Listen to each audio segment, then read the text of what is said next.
All right, so first and foremost, almost every time you come out here to do this, the name and the date and maybe even the mileage and the door code, if the truck has one, this particular Okay. truck does not have one, should be filled out for you with the guy's name and the date already on it. Somebody in the office should be doing that for you. If not, it's not that hard for us to put it in there. Just make sure you get the name right because it is a searchable item. Later on, when we try to find this, 6 months from now, if it's got the wrong spelling for the name, it's going to be an issue for us. Excursion, extended cab, crew cab, regular cab, short bed, long bed, two or four wheel drive, dual rear wheel, and then usually the color. In this case, you already did that. That's good. This right here is a primary concern for the customer. This is something else that the office should be doing. In this case, the office said that it was a crank, no crank. That doesn't make any sense. What we found is that it was actually a no crank, no start because the truck did not have a starter in it. The customer said the truck was driving down the road and that the truck died. The customer also said that he had a new FECM, new crank sensor, fresh oil, multiple starter replacements, brand new one on the passenger side floorboard. After doing a little bit of diag with you, I found out that the truck actually had a locked up AC compressor. So what we did is we stopped doing the diag and we took the belt off of the pulley system and we're going to resume the diag. But basically I'm just going to go through this here with you. So oil level, correct. If the oil level is not correct, you add oil until it is. Typically, if it's not on the stick, you add 2 quarts at a time. You really don't need to get any kind of approval to do that because this is part of our diag. Whatever it costs to get the truck into an operational condition is what we're going to charge a customer. However, the oil, you may just ask the guy in the office to call the customer and find out if he uses any kind of special oil. If he doesn't use any kind of special oil, just use the oil out of our barrel. If he does use special oil, then you have to wait for the special oil to get here. Coolant level. If it is not correct, you add water until it is correct. Make sure it is water, not another type of coolant, not oil, not anything else, okay? All 6 liters, all 6.4s take Motorcraft Gold. You are going to be diagnosing 99.9% 6.0s and 6.4s with me. 7.3s, some of them get gold, like the later models, and the earlier models get green. As a general rule of thumb, the older the truck, the green, the newer the truck, the gold, until we get to 6.7s. You probably won't do any diags on 6.7s. Oil level, coolant level, look right. If you see something in the coolant, like, for example, oil, trans fluid, maybe it's like a pink color, and it's frothy, that means maybe it has trans fluid in it or something like that. Or if it has like a layer on top and it smells like fuel, you need to document that right there and or alert me to it. Either way, you're going to either do a Y for yes or N for no, even though that kind of looks like an ass crack or titties. So, fuel level. Always record whatever the fuel level is and round down to the nearest eighth. Right now, the truck is sitting on level ground, and earlier it was kind of sitting on a slightly uphill, I believe. And that's why I think you wrote down half, because it's just a hair below half right now. Either way, that's close enough. It doesn't really matter. But the moral of the story is if a customer is complaining that his fuel level gauge isn't working properly, we can compare this guy to whatever the reading is, maybe 20 minutes later, 30 minutes later, or we can compare it to what it looks like the next day when we start the truck up, whatever. You're going to be putting a fuel pressure gauge on, so you're going to be looking and see if the fuel looks and smells like diesel.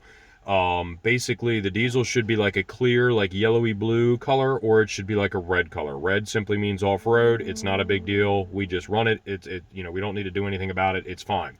However, if you suspect that it has something other than diesel in it, you can pour a little bit on the ground and put a little bit of a torch to it. If it's gas, it's going to pop off. If it's diesel, it's not. You're actually going to have to sit there and hold the fire to it, and you're going to have to raise diesel to almost 190 degrees before it'll actually catch fire from an open flame.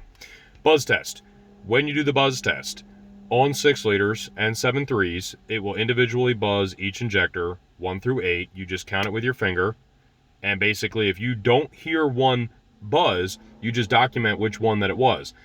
The computer might say that it passes, and it still does even if it doesn't buzz, but it's just something to notate because that might be significant for another problem that we might come across further in the diag. Relative compression. Only do this if you think you have a reason to do it, or if you have the battery wagon on it. Don't kill the battery. Don't waste a lot of time on this particular step. Because I don't want you to, kill the batteries, and then when you kill the batteries, it causes all kinds of other codes, and then the truck doesn't run right when you finally get it started. This one right here is a very important test to do, but it doesn't necessarily have to be done first thing, okay? Fuel pressure, 75, that's fine. Typically, you can find the readings down here, 55 to 65 is what you want. The reason that I have you test this up here before we even do it down here, even though that number and that number is going to be the same, is because if anything from here up is messed up, that stuff all has to be fixed before we start doing the actual diag. For example, if fuel level is like completely out of fuel, we got to put fuel in the truck before we try to diag it. It's a waste of time to diag a truck if it has no fuel in it. Just like if there's no oil in it, it's a waste of time. That might actually be the actual problem with the customer's concern, or with the customer's truck, is that it's out of oil or that it's out of fuel. So that's why I have you do all of this stuff up here first. Typically, I have you check the oil level first because if you need to add oil, you can add some oil and then you can check the coolant and then go back and check the oil. If you need to still add oil, then you're going to install a fuel pressure gauge and then you'll go back and check the oil. Typically, trucks are never more than 2 gallons low on oil. So basically, you might have to check it 4 or 5 times tops before you actually get it to the correct level if you do the 2 quart per time method, okay? You're going to record the code numbers and the definitions and you're going to paste them at the bottom. You've already been doing that, so you got a pretty good idea of what's going on there. Typically, depending on what the customer concern is, we're after those P codes for powertrain. Typically, if there's battery voltage codes from now on, I think what I want you to do is just document that, you know, that it's low on battery voltage, but don't actually print screen all of the modules that show low battery voltage. You know, I don't want to end up having like a 300-page long WordPad document. The things that we really want to key in on, like the truck that we were looking at the other day, the white one, you know, it had ICP engine low or ICP too low engine cranking, and the truck was a crank no start, and the truck was 2 gallons low on oil. That's a code that we want to definitely have on there. All those injector circuit codes, definitely want to have anything injector related on there. Contribution codes, misfire codes, balance codes, any of those things, definitely want to put those on there. I'm going to go on to the next part of this, but we're going to pause the video. Ready? Okay, so now that we've got all of that done, we already checked the oil level, it's good. The coolant level is now good. The oil and coolant both look right. Fuel level is okay. The fuel looks and smells like diesel. It passed the buzz test, but you can't hear anything. The customer said he put a new FICM on it. There's a potential that there's something wrong there because we can't hear anything even though it passes. So remember what I said about how that right there can be an indicator for something wrong further down the list here. Relative compression, we couldn't get it to crank. Why couldn't we get it to crank? Well, because it didn't have a starter in it. It's funny because we found multiple problems with this truck and we never even cranked on it. And, you know, we have no idea. You know, the truck was running down the road and it shut off according to the customer. Now we've got a pretty good idea what's going on. So we got the starter put on the truck. The truck cranked a little bit, but it was tight to crank. We went and immediately looked at the pulleys because typically when you've got a starter that doesn't want to crank, serpentine belt being locked up is one problem. Transmission being blown up is another problem. The engine being blown up is another problem. But the transmission and the engine are not likely because we don't see a massive oil leak and the truck was driving down the road when it shut off. More than likely, it's going to be something a lot simpler. So we took the belt off the front. So we took the belt off the front and we're about ready to crank on this truck, but we already recorded this from before and we noticed FICM power is at 0. So we already know that we're going to have to address something with the FICM before the truck's actually going to start because we have a 0 here. All of these numbers here are a general rule of, you know, where they should be during this test. Like, for example, exhaust back pressure gauge should be 0 PSI. Barrow should be 14.7. It was 14.3. Yes, it's a little bit low. That's not a huge deal. We had a low front come through. Almost every truck we diagged on this particular day was between 14.3 and 14.5. So I don't think there's an issue. Plus, we can compare it to our other absolute readings.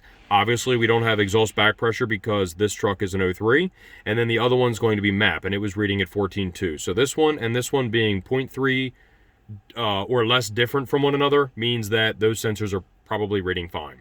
So normally what I do is I go in here, I go to data logger, I open up powertrain, and when I open up powertrain, I open up, I'll just do it real quick, engine, and then you go in here, 6-liter general, get the truck ready to fire.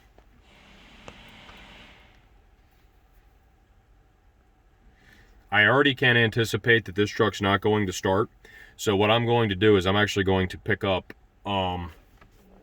2 other PIDs. I don't know why it's taking so long. Probably because I already had it open. I was trying to redo it for the video. Every time you try to make a video, it always gives you a fucking problem. Just pause that for a second. And so, 6-liter General. Hit the check mark. Now, this particular truck is an 03. Okay, the wrong button. VGT learned events, and VGT learn needs to be pulled up.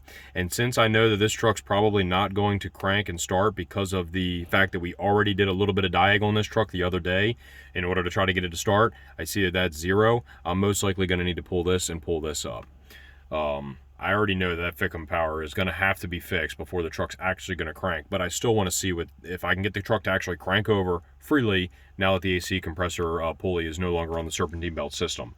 So I'm going to go back in here, go to the bottom, and I'm going to choose these other PIDs. VGT learned OK and VGT learned events.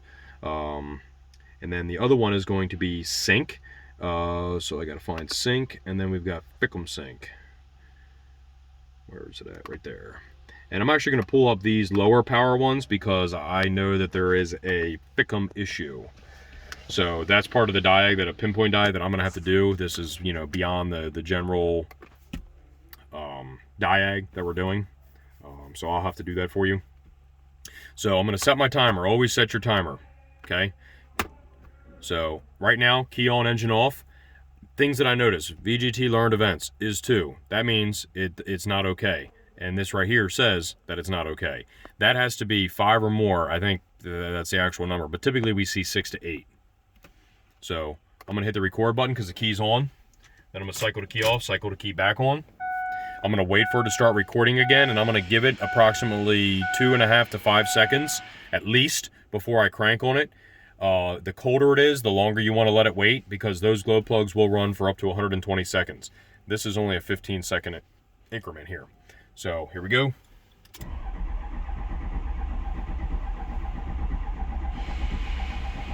Okay, I'm going to let out, and I'm going to hit the record button. If the truck would have started, I would immediately go to the toolbox, powertrain, power balance, and I would have hit enter. But that's after I do my recording. The reason for that is I just did 2 recordings. Once the truck starts, I can go back to those recordings and I can record my numbers while the truck's warming up. The truck has to warm up before I can go drive it anyway. I want to utilize my time wisely. So right now, I already know, like I said, this particular truck, 000. So what I'm going to do is I'm going to go find out what's going on, why the Fickum doesn't have any voltage. If I had to guess, maybe there's a relay issue, maybe there's a fuse for the Fickum that's, you know, got an issue or something, but I got to figure out that. It could even just be that it's unplugged, especially since I see that right there. It might even just be that whoever installed the Fickum, since the customer did it himself, maybe the Fickum's, you know, not installed properly.